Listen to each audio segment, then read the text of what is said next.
Ang pagbibigay ng pangangalagang pangkalusugan sa lahat ay isang hamon na nangangailangan ng koordinasyon at matatag na pamumuno sa bawat antas ng pamahalaan.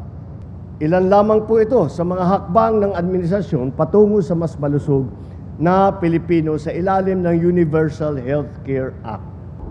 Ang mga mobile clinic na ito ay bahagi ng ating malawak ng pangmatagalang plano sa ilalim ng Health Sector 8-Point Action Agenda.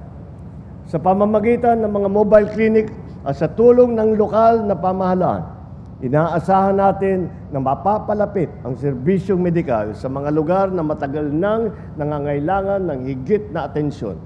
Ang mga geographically isolated and disadvantaged areas o yung tinatawag natin na GIDA.